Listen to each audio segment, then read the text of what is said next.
बारिश में चटपटे पकौड़े वाली। बाहर झमाझम बारिश हो रही है और शांति अपने परिवार के साथ अपने छोटे से घर में बैठी दरवाजे से बाहर बारिश को देखते हुए चूल्हे पर खाना बना रही है।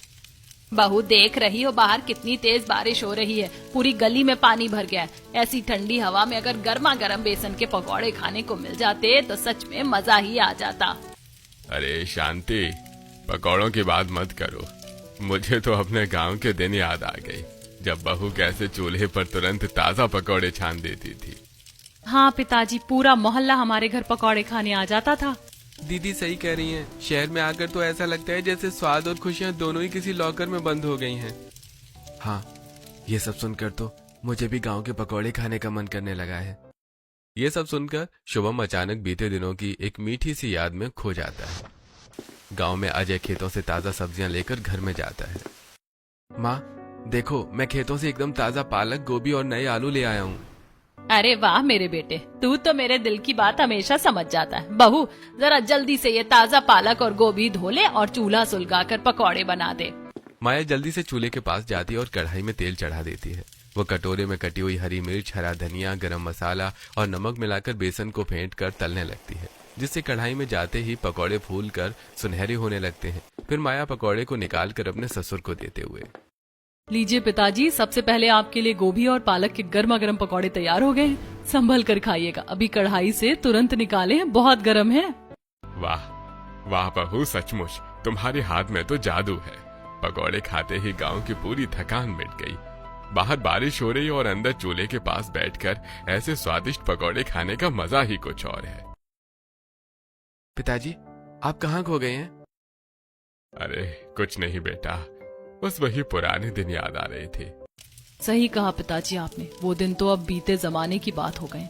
काश हमारे गांव के खेतों में वो भयानक सूखा न पड़ा होता तो हमें अपना घर बार छोड़कर काम की तलाश में इस पराये शहर में नहीं आना पड़ता। सही कह रही है बहू, इस शहर में तो खर्चे हैं कि खत्म होने का नाम ही नहीं लेते। कभी मकान मालिक सर पर खड़ा रहता है तो कभी बिजली का बिल चुकाते चुकाते हाथ खाली हो जाते हैं। हाँ माँ, ऊपर से राशन का सामान भी इतना महंगा हो गया है कि रोज का खाना जुटाना मुश्किल हो रहा है। गांव में कम से कम खेत की हरी सब्जियां तो मिल जाती थी, यहाँ तो हर चीज के लिए पैसे चाहिए। हाँ भैया, और इस बारिश में तो बीमार पड़ने का डर अलग रहता है। दवाई का खर्चा आ जाए तो समझ ही नहीं आता कि पैसे कहाँ से लाएंगे। हम तो बस किसी तरह दिन काट रहे हैं। सब लोग सूखी रोटी और पतली दाल चुपचाप खाने लगते हैं। खाना खत्म होते ही अजय कोने में टंगे हुए फटे रेनकोट को उठाकर पहन लेता है। मुझे काम पर जाने के लिए निकलना होगा। लेकिन बेटा, बारिश तो बहुत तेज हो रही है। हाँ माँ, बारिश भले ही तेज हो रही है, लेकिन कंस्ट्रक्शन साइट पर नहीं गया तो दिन की दिहाड़ी मारी जाएगी। दोनों भाई बारिश में बाहर निकल जाते हैं और सड़कों पर कीचड़ और पानी पार करते हुए वो मुश्किल से दोनों कंस्ट्रक्शन साइट पर पहुंचते हैं। लेकिन वहां का नजारा देखकर उनके कदम ठिठक जाते हैं। सेठ जी, ये क्या, सारी गाड़ियां और मशीनें बंद क्यों पड़ी हैं? मजदूर भी यहाँ वहाँ शेड के नीचे चुपचाप क्यों बैठे हुए हैं? आज काम शुरू नहीं होगा क्या? अरे तुझे दिखाई नहीं दे रहा है कितनी भयंकर बारिश हो रही है? चारों तरफ गिट्टी और सीमेंट के ढेर में पानी भर गया है। ऐसी बारिश में कंस्ट्रक्शन का क्या काम कैसे चल सकता है? लेकिन सेठ जी, अगर काम बंद रहेगा तो हमारी आज की दिहाड़ी का क्या होगा? आप हम दोनों भाइयों को साइट के अंदर का कोई दूसरा काम दे दीजिए, हम सफाई का काम भी कर लेंगे। अरे बेवकूफ, जब पूरी साइट ही बंद है तो तुझे अंदर का क्या काम दूं? अभी बारिश का मौसम ऐसा ही रहेगा, इसलिए तू कोई और काम ढूंढ ले। जरूरी है क्या तू मेरे ही भरोसे बैठा रहेगा? अरे सेठ जी, आप ऐसा मत कहिए। इस भयंकर बारिश के मौसम में भला हमें कहाँ नया काम मिलेगा? मेरे घर में 6 पेट पालने के लिए राशन का एक दाना तक नहीं है। सुन भाई, मैंने तेरा ठेका नहीं ले रखा है कि तेरे घर का राशन चलाऊं। चल यहाँ से चुपचाप जाओ, और जब बारिश रुक जाएगी और साइट चालू होगी तब तुझे बुलवा लूंगा। अजय और विजय निराश होकर भारी कदमों से भीगते हुए वापस अपने घर की ओर चल देते हैं। जब वो घर का दरवाजा खोलकर अंदर आते हैं तो उन्हें भीगा हुआ देखकर सब चिंता में पड़ जाते हैं। हे भगवान, अजय विजय, तुम इतनी जल्दी वापस आ गए, और तुम दोनों का चेहरा इतना उतरा हुआ क्यों है? क्या साइट पर मालिक ने कुछ कह दिया? माँ, साइट पर भयंकर बारिश की वजह से काम पूरी तरह से बंद कर दिया है और सेठ जी ने साफ कह दिया है कि जब तक बारिश नहीं रुकती तब तक नया काम ढूंढ लो। अरे ये क्या कह रहे हो बेटा? अगर काम बंद हो गया तो हमारा रोज का खर्चा कैसे चलेगा? शहर में तो एक दिन भी बिना पैसों के गुजारना नामुमकिन है। हे भगवान, काम की तलाश में गांव छोड़कर यहाँ आए थे। सोचा था 2 पैसे कमाकर चैन से रहेंगे। यहाँ तो जैसे तैसे गुजारा हो रहा था, अब वो सहारा भी छूट गया। ये सेठ लोग भी बड़े बेरहम होते हैं, गरीबों की मजबूरी जरा भी नहीं समझते। जानते हैं कि बारिश में मजदूर कहाँ जाएगा, फिर भी एक झटके में काम से निकाल देते हैं। अभी परिवार इस दुख से उबर भी नहीं पाया था कि अचानक बाहर के भारी दरवाजे पर जोर जोर से दस्तक होती है। भवानी सिंह चिल्लाते हुए सीधे कमरे के अंदर घुस आता है। अरे कहाँ गए तुम लोग? अरे ओ शुभम, बाहर आओ। महीने की 7 तारीख बीत चुकी है और तुम लोग अभी तक घर में दुबक कर बैठे हो। मेरा किराया कौन देगा? अरे भवानी सिंह, जरा अंदर आ जाइए, बाहर बहुत तेज बारिश हो रही है। हम कहीं भाग नहीं रहे हैं, बस थोड़े दिन की मोहलत दे दीजिए। मोहलत? पिछले 2 महीने से तुम लोग मोहलत ही मांग रहे हो। मुझे अपनी बातों में मत उलझाओ। मुझे सीधा बताओ कि इस महीने का मकान के किराया कब जमा कर रहे हो? सेठ जी, सच मानिए आज ही हमारा कंस्ट्रक्शन साइट का काम बंद हो गया है। बारिश रुकते ही मैं कोई नया काम ढूंढ लूंगा, बस हमें थोड़ा सा वक्त और दे दीजिए। देखो भाई, मैं सिर्फ 1 हफ्ते का आखिरी मोहलत दे रहा हूँ। अगर 7 दिन के अंदर किराया नहीं मिला तो अपना बोरिया बिस्तर समेट कर बाहर निकल जाना। अरे भवानी सिंह जी, ऐसा जुल्म मत कीजिए। इस भयंकर बारिश में हम कहाँ जाएंगे? हम आपका एक एक पैसा चुका देंगे। मैंने जो कह दिया था कह दिया। 7 दिन मतलब 7 दिन। अगर पैसे नहीं दिए तो मैं एक मकान किसी ऐसे किराएदार को दे दूंगा जो समय पर किराया दे सके। भवानी सिंह पैर पटकता हुआ बाहर निकल जाता है। घर में सन्नाटा छा जाता है, सब एक दूसरे का चेहरा देखने लगते हैं। अब क्या हो गया? सिर छुपाने की छत भी छिनने वाली है।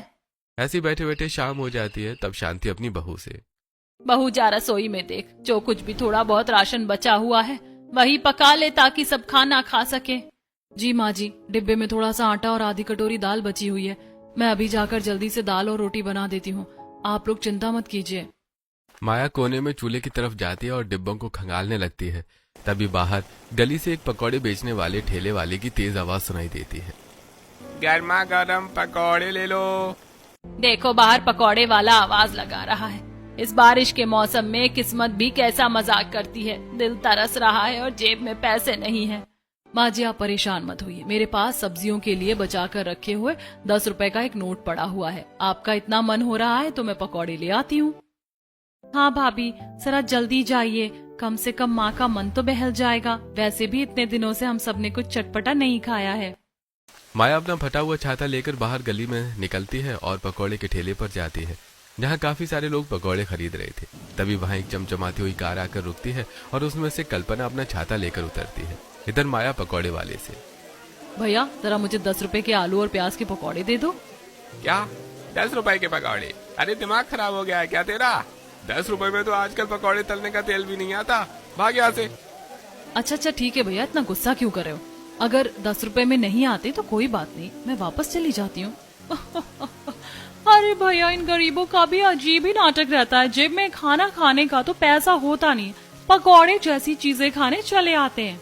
मेम साहब, मैंने तो सिर्फ सीधे सीधे तरीके से पूछा था, इसमें किसी का मजाक उड़ाने वाली कौन सी बात हो गई? मुंह मत चला लड़की। लाओ भैया, जरा मुझे 200 रुपए के गर्मा गर्म पकौड़े बढ़िया से पैक कर दो। माया नीची नजरें किए चुपचाप बारिश में भीगती हुई घर वापस लौट जाती है।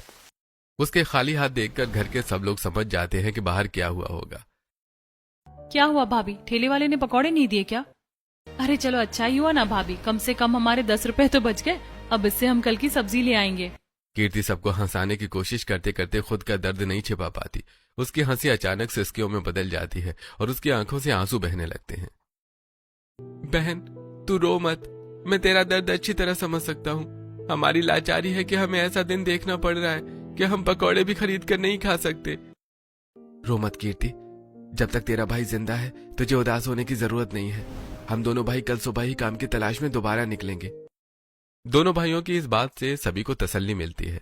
ऐसे ही आज का दिन बीत जाता है और अगली सुबह बारिश थोड़ी थमती है तो अजय और विजय काम की तलाश में निकल पड़ते हैं।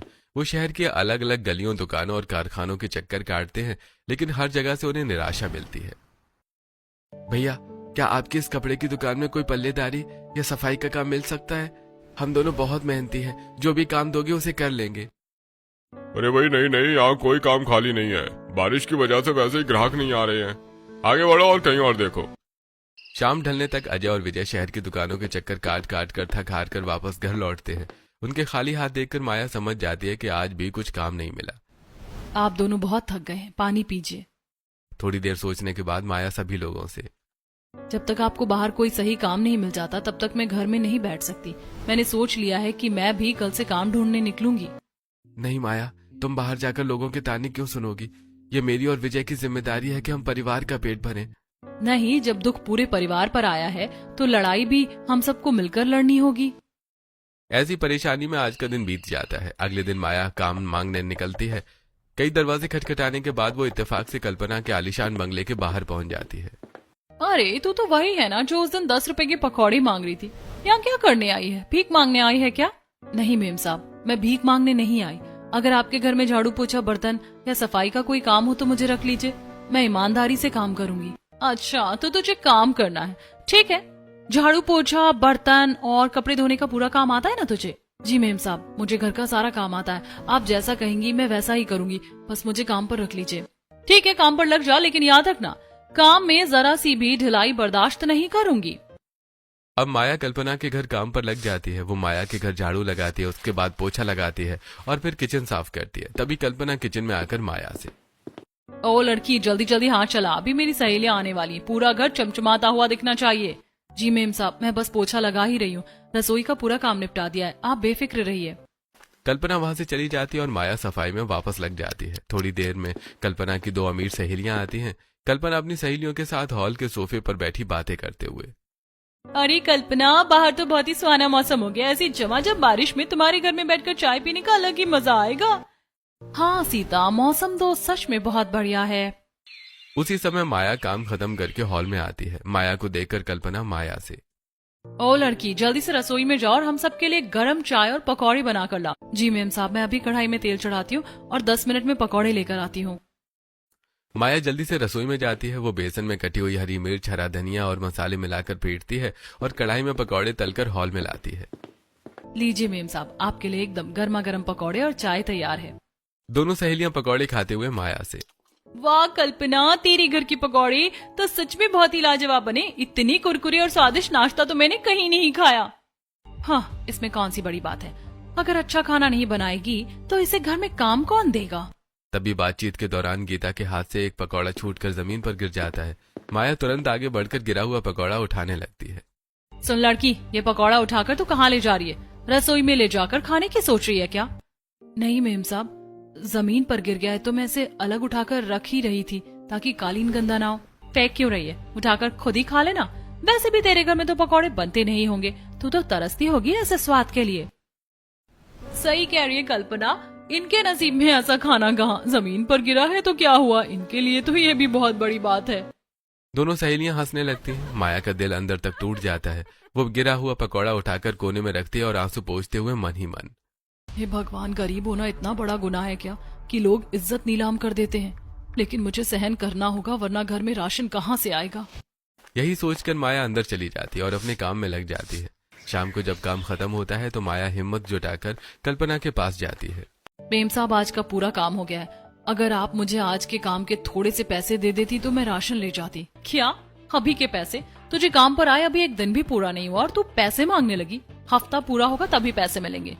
मेम साहब, घर में खाने के लिए एक दाना नहीं है, इसीलिए आपसे मांग रही हूँ। चुप कर, मुझे अपनी कहानियां मत सुना। हफ्ता पूरा होगा तभी पैसे मिलेंगे, अब चुपचाप यहाँ से दफा हो जा। माया रोती हुई बाहर निकलती है और भीगती हुई लाला सेठ की किराने की दुकान पर पहुंचती है। लाला जी, मुझे थोड़ा सा दाल और चावल उधार दे दीजिए। मैं बड़े बंगले में काम पर लग गई हूँ, हफ्ता पूरा होते ही पैसे चुका दूंगी। अरे माया, तुम जैसे गरीबों का क्या भरोसा। हाँ, मेरा पिछला हिसाब भी तो अभी तक चुकता नहीं हुआ है। लाला जी, भगवान के लिए मना मत कीजिए, घर में सब भूखे हैं। मैं कसम खाती हूँ कि पैसे लौटा दूंगी। अच्छा बाबा, ठीक है, लो ये थोड़ा सा चावल और दाल ले जा, लेकिन हफ्ता होते ही पैसे लेकर आना। लाला सेठ पुराना घुन लगा हुआ चावल और दाल निकालकर माया को देता है। माया उसे उठाकर घर की ओर चल देती है। घर पहुंचकर जब माया थैली खोलती है तो उसमें घुन तैरते हुए दिखाई देते हैं। शांति और बाकी सब लोग थैली देखकर परेशान हो जाते हैं। अरे बहू, ये कैसा राशन लाई है? इसमें तो चारों तरफ घुन और कीड़े तैर रहे हैं। माँ जी, लाला सेठ ने उधार में यही सामान दिया है। आप चिंता मत कीजिए, मैं अभी थाली में रखकर एक एक घुन साफ कर देती हूँ। भाभी, आप कितनी मेहनत करती है हमारे लिए। ताने भी सुनती हैं और फिर घर आकर ये सब साफ भी करती हैं। काश मैं कोई बड़ा काम कर पाता तो आज भाभी को इस तरह सड़ा हुआ राशन साफ नहीं करना पड़ता। माया चावल और दाल को धोकर चूल्हे पर खिचड़ी पकने के लिए चढ़ा देती है। थोड़ी देर बाद खिचड़ी बन जाती है और माया सभी को वो खिचड़ी परोस देती है। सब लोग वही खिचड़ी खाकर अपना पेट भरते हैं और सो जाते हैं। अगली सुबह बाहर बारिश और भी तेज हो जाती है। दोनों भाई काम की तलाश में निकल जाते हैं। तब माया फटा छाता उठाते हुए अपनी सास से, ठीक है माँ जी, अब मैं भी काम पर निकलती हूँ। माया भी बारिश में काम पर निकल जाती है। हवा के थपेड़ों से माया का फटा छाता उल्टा हो जाता है और उसके कपड़ों में कीचड़ लग जाता है। भीगे हुए कपड़ों और कीचड़ सने पैरों के साथ माया कल्पना के घर में जाती है। फर्श पर निशान बन जाते हैं। अरे ओ अंधी, तुझे दिखाई नहीं देता क्या? पूरा फर्श कीचड़ से सान दिया है तूने। मेम साहब, बाहर गली में बहुत पानी भरा हुआ है, मैं अभी कपड़े से पूरा फर्श पोंछ देती हूँ, आप गुस्सा मत होइए। पोंछा बाद में लगाना, पहले जाकर रसोई में गर्मा गर्म पकौड़े बना। माया जल्दी से रसोई में जाकर बेसन घोलकर पकौड़े तलती है और प्लेट में सजाकर कल्पना के सामने लाती है। रख यहाँ और अब झुक कर पूरा फर्श चमका। ऐसे पकौड़ों को ऐसे टकटकी लगाकर क्या देख रही है? नियत खराब हो रही है क्या तेरी? तभी कमरे से कल्पना के पति अशोक बाहर निकलते हैं और ये सुनकर कल्पना को समझाते हुए, अरे कल्पना, ये तुम क्या कर रही हो? एक गरीब काम करने वाली के साथ इतना बुरा व्यवहार करने की क्या जरूरत है? तुम बीच में मत बोलो, मुझे मत सिखाओ कि नौकरानियों के साथ कैसा बर्ताव करना चाहिए। लेकिन हर बात में किसी की गरीबी का मजाक उड़ाना सही नहीं है। वो बेचारी सुबह से काम कर रही है। क्यों, तुम्हें इतनी हमदर्दी क्यों हो रही है इससे? कहीं तुम्हारी नियत तो खराब नहीं हो रही है इस पर? कैसी घटिया बातें कर रही हो तुम कल्पना। मैं ऑफिस जा रहा हूँ, तुमसे बात करना ही बेकार है। अशोक गुस्से में बाहर निकल जाता है और फिर कल्पना माया पर चिल्लाती है और माया चुपचाप पोंछा लगाने में जुट जाती है। ऐसी समय बीतता है और एक हफ्ता गुजर जाता है। एक दिन माया रसोई में शेल्फ के डिब्बों को सफाई कर रही होती है। पास ही बेसन का डिब्बा रखा होता है। अरे ओ चोर, तू ये बेसन का डिब्बा खोलकर क्या करिए? जरूर बेसन को चुराकर अपने घर ले जाना चाह रही होगी ताकि पकौड़े बनाकर खा सके। नहीं मेम साहब, मैं चोरी क्यों करूंगी? मैं तो बस ऊपर जमे हुए जाले और धूल साफ कर रही थी। मुझे सब पता है, तुम जैसे गरीबों पर हमेशा नजर रखनी पड़ती है। मेम साहब, बहुत हो गया, आप मेरी बार बार बेइज्जती मत कीजिए। मैं गरीब जरूर हूँ लेकिन चोर नहीं हूँ, मेरी भी अपनी खुददारी है। क्या कहा? तुम मुझसे जुबान लड़ाएगी? चल निकल यहाँ से अभी के अभी, मुझे तेरे जैसी नौकरानी की कोई जरूरत नहीं है। ठीक है मेम साहब, मैं खुद अब यहाँ नहीं रुकना चाहती हूँ। हफ्ते भर का जो मेरा हक बनता है वो पैसे दे दीजिए। कल्पना अपने बैग से पैसे निकालकर माया के हाथ में थमाते हुए, ले पकड़ अपने पैसे और दोबारा इस तरफ अपनी शक्ल मत दिखाना। माया पैसे लेती है और रोती हुई बाहर निकल जाती है। हे भगवान, अब मैं घर जाकर अपने परिवार को क्या जवाब दूंगी? सब आस लगाए बैठे होंगे। माया रास्ते में रुककर अपने आंसू पोंछती है और अपने आप से, दुखी तो वो बाद में होंगे, पहले मैं आज अपने परिवार के चेहरे पर मुस्कान लाऊंगी। आज मैं अपने हाथों से सबको पेट भरकर गर्मा गर्म पकौड़े खिलाऊंगी। माया लाला सेठ की दुकान पर पहुंचती है और पैसे काउंटर पर रख देती है। लाला जी, इसमें से अपने पिछले उधार के पैसे काट लीजिए और बचे हुए पैसों का मुझे बेसन दे दीजिए। अरे माया, आज तो बड़ी खुश लग रही है, क्या बात है? हाँ लाला जी, आज मैं अपने पूरे परिवार को अपने हाथ के बने गर्मा गर्म पकौड़े खिलाने वाली हूँ। लाला सेठ उसे सामान दे देता है और रास्ते में सब्जी वाले से हरा धनिया मिर्च लेकर घर आती है। माँ जी देखिए मैं क्या लाई हूँ, आज बारिश का मौसम है तो मैं आप सबके लिए बहुत सारे पकौड़े बनाऊंगी। अरे वाह, सचमुच तू पकौड़े बनाएगी? ये तो बड़ी खुशी की बात है। तभी पड़ोस में रहने वाली सुमित्रा मौसी बारिश से बचती हुई घर के अंदर आती हैं। उनके हाथ में बैंगन और आलू है। अरे शांति, मेरे घर में सब्जियां थोड़ी ज्यादा आ गई थी, इसीलिए तेरे लिए बैंगन और आलू ले आई। आइए सुमित्रा मौसी, अच्छा हुआ आप भी आ गई। इन बैंगन और आलूओं के भी बढ़िया पकौड़े बना देती हूँ। माया बेसन में मसाले पिलाकर फेंटती है। सुमित्रा मौसी पास बैठकर उसे ध्यान से देखती है। अरे बहू, तू बेसन को इतना क्यों फेंट रही है? मौसी जी, बेसन को जितना ज्यादा फेंटा जाए पकौड़े उतने ही ज्यादा फूलते हैं और नरम बनते हैं। माया कढ़ाई में पकौड़े छानने लगती है। वो कढ़ाई से निकालकर सबको गर्मा गर्म पकौड़े परोसती है। अरे वाह बहू वाह, सचमुच स्वाद आ गया। ऐसा लग रहा है जैसे गांव में बैठकर पकौड़े खा रहे हैं। सच में पापा, इतने स्वादिष्ट पकौड़े तो शहर के बड़े से बड़े हलवाई भी नहीं बना सकते। सभी लोग पकौड़े खाते हैं। तब सुमित्रा पकौड़े खाते हुए शांति से, अरे शांति, तेरी बहू के हाथ में तो सचमुच जादू है, इतने अच्छे पकौड़े बनाती है। तभी माया की आंखें झुक जाती हैं और वो उदास होते हुए, मौसी जी, मेरी तो आज नौकरी भी छूट गई। अब समझ नहीं आ रहा कि आगे का खर्चा कैसे चलेगा। क्या? तेरी नौकरी भी छूट गई? हे भगवान, अब हमारा क्या होगा? अरे तुम लोग उदास क्यों होते हो? मैं तो कहती हूँ बहू, तुम पकौड़े बनाकर बेचने का काम शुरू करो, तुम्हारे पकौड़े बहुत बिकेंगे। मौसी जी विचार तो बहुत अच्छा है, लेकिन सामान खरीदने के लिए पैसे कहाँ से आएंगे? अरे पड़ोसी किस दिन काम आएंगे? दुकान की शुरुआती सामान और ठेले के किराए के पैसे मैं दूंगी। मौसी जी, आपका ये एहसान मैं कभी नहीं भूलूंगी। हम कल से ही पकौड़े बेचने का काम शुरू करेंगे।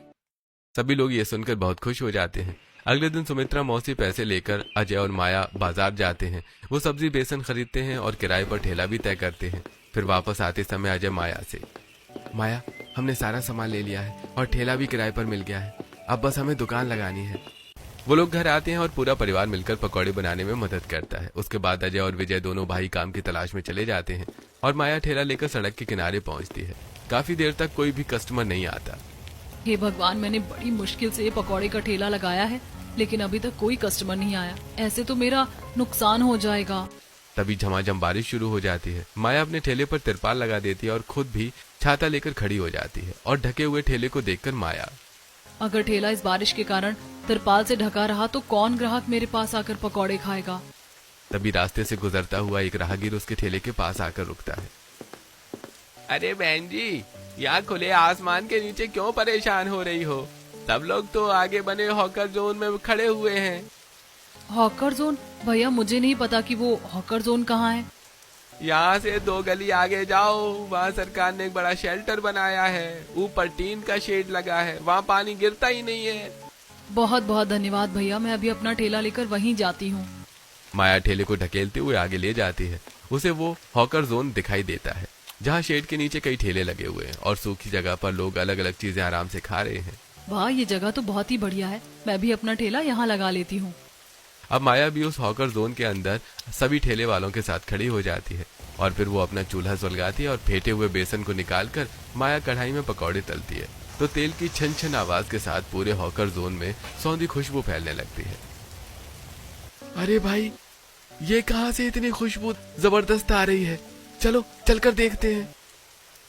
ग्राहक माया के ठेले पर आकर, अरे जरा हमें भी 50 रुपए के मिक्स पकौड़े और हरी चटनी देना। जी भैया, बस 2 मिनट रुकिए, कढ़ाई से गरम गरम पकौड़े निकाल कर देती हूँ। माया प्लेट में सजाकर पकौड़े ग्राहकों को देती है। पकौड़ा खाते ही ग्राहक खुश हो जाता है। अरे बाबा, क्या स्वाद है! सचमुच ऐसे स्वादिष्ट पकौड़े तो मैंने पूरे शहर में कहीं नहीं खाए। अरे 50 रुपए के पकौड़े और पैक कर दो भाई। भाभी जी, आपके हाथों में तो जादू है। आपका बहुत बहुत धन्यवाद भैया। तभी कुछ और ग्राहक भी वहाँ आ जाते हैं और माया सभी को पकौड़े तलकर देने लगती है। शाम को अचानक 2 हट्टे कट्टे आदमी हाथ में रसीद बुक लिए अंदर आते हैं और माया के ठेले के पास पहुँचते हैं। अरे ओ नहीं ठेले वाली, चलो निकालो आज की पर्ची के 100 रुपए। जी साहब, ये लीजिए 100 रुपए। आज ही मैंने नया काम शुरू किया है। 100 रुपए तो रोज का किराया है, लेकिन यहाँ नया ठेला लगाने के लिए रजिस्ट्रेशन करवाना पड़ता है। 1 लाख रुपए की पगड़ी जमा करनी पड़ती है। 1 लाख रुपए? साहब जी, हम तो गरीब लोग हैं, हमारे पास इतने पैसे कहाँ से आएंगे? ये सही कह रहे हैं, यहाँ दुकान लगाने के लिए 1 लाख रुपए देने ही पड़ते हैं। अगर 1 लाख रुपए नहीं है तो अभी अपना ठेला यहाँ से हटाओ और बाहर जाओ। साहब जी, हम पर थोड़ा रहम कीजिए, हमें आज दुकान लगाने दीजिए। नहीं मतलब नहीं, चलो निकलो यहाँ से। माया बेबस होकर अपने ठेले के शेड के बाहर तेज बारिश में ले आती है। कढ़ाई ठंडी होने लगती है। झमाझम बारिश में कोई भी बाहर पकौड़े खाने नहीं आता। शाम को माया घर आती है तो देखती है कि अजय और विजय मुंह लटका कर बैठे हैं। माया को देखकर अजय, माया, आज भी हम दोनों भाइयों को कोई काम नहीं मिला, लेकिन चलो तुम्हारे पकौड़े तो अच्छे बिके ना।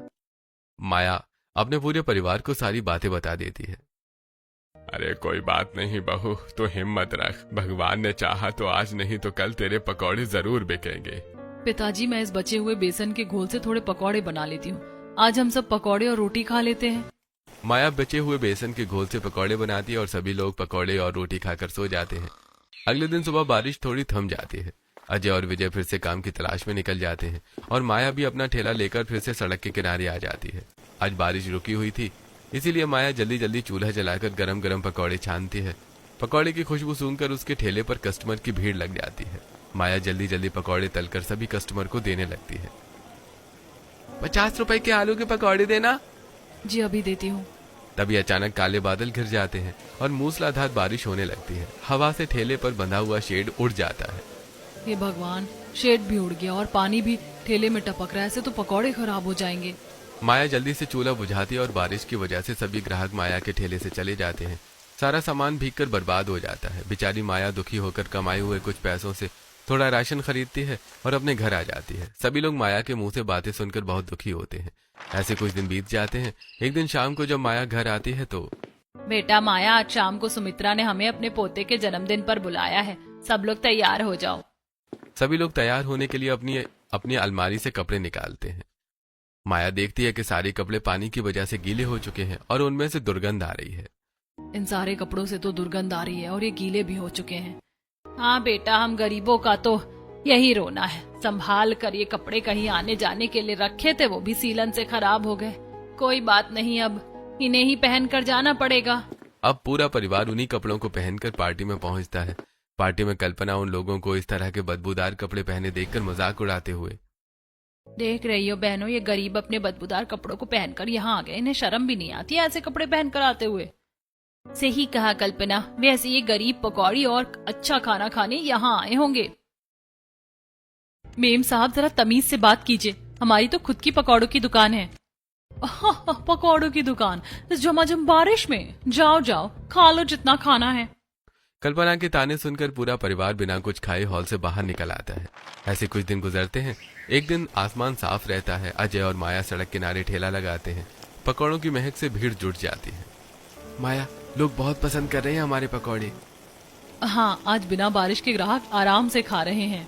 तभी सामने से कार आकर रुकती है। कार से कल्पना और अशोक बाहर देखते हैं। अरे वाह भाई कल्पना, जरा सूंघो तो कितनी स्वादिष्ट खुशबू आ रही है पकौड़ों की। चलो चलकर खाते हैं। क्या उस ठेले से? अरे अशोक, वही मेरी पुरानी नौकरानी माया है, मैं उसके हाथ के पकौड़े नहीं खाऊंगी। कल्पना, स्वाद अच्छा है तो खाने में क्या बुराई है। अच्छा ठीक है, तुम्हें नहीं खाना है, तुम कार में बैठो, मैं जाकर पकौड़े खा कर आता हूँ। अशोक पकौड़े खाने के लिए आगे बढ़ता है। तभी कल्पना भी उसके पीछे उसे रोकने के लिए आती है, लेकिन सामने से एक बड़ी गाड़ी आ रही होती है। कल्पना का ध्यान उस गाड़ी पर नहीं आता। उधर माया कल्पना और सामने से आ रही गाड़ी को देखकर जोर से चिल्लाती है, मेम साहब देखिए, सामने से गाड़ी आ रही है, हटिए।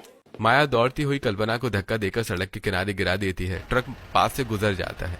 माया सड़क पर गिर जाती है और उसके हाथ में चोट लग जाती है, पर कल्पना बच जाती है। अशोक दौड़कर कल्पना को उठाते हुए, भगवान का शुक्र है कल्पना, तुम ठीक तो हो ना। अरे आज अगर ये लड़की ना होती तो अनर्थ हो जाता। माया, तुमने अपनी जान जोखिम में डालकर मेरी जान बचाई, जबकि मैंने तुम्हारे साथ इतना बुरा बर्ताव किया। मेम साहब, एक इंसान होने के नाते किसी की जान बचाना मेरा फर्ज था। आप ठीक हैं, बस यही बहुत है। माया, मुझे माफ कर दो, मेरी आंखों पर घमंड चढ़ा हुआ था, तुमने मेरी आंखें खोल दी। बातें करने के बाद कल्पना और अशोक वहां से चले जाते हैं। माया और अजय भी थोड़ी देर बाद अपने घर चले आते हैं। अगले दिन भी जबरदस्त बारिश हो रही थी। अजय और माया अपने फटे शेड के नीचे भीग रहे थे। तभी एक आदमी कागजात लेकर आता है। ये लीजिए, ये आपके हॉकर जोन के पक्के स्टॉल के कागजात हैं। कागजात? लेकिन हमने तो 1 लाख रुपए की पगड़ी जमा ही नहीं की। आपकी 1 लाख रुपए की पूरी फीस जमा कर दी गई है, अब आप शेड के नीचे दुकान लगा सकते हैं। तभी सामने से कल्पना और अशोक मुस्कुराते हुए आते हैं।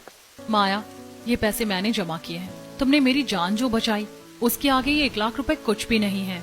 हाँ माया, अब तुम्हें बारिश में भीगने की जरूरत नहीं है। शेड के नीचे अपनी दुकान सजाओ। और अब जल्दी से शेड के नीचे चलकर हम सबको अपने हाथ के गर्मा गर्म पकौड़े खिलाओ। जी मेम साहब, आप सब चलिए, मैं अभी कढ़ाई चढ़ाकर गर्मा गर्म पकौड़े छानती हूँ। अजय और माया खुशी खुशी अपना ठेला सरकारी लॉकर जोन के शेड के नीचे लगाते हैं। मूसलाधार बारिश बाहर गिर रही है, लेकिन शेड के नीचे सब हंसते मुस्कुराते हुए गर्मा गर्म पकौड़ों का मजा ले रहे हैं।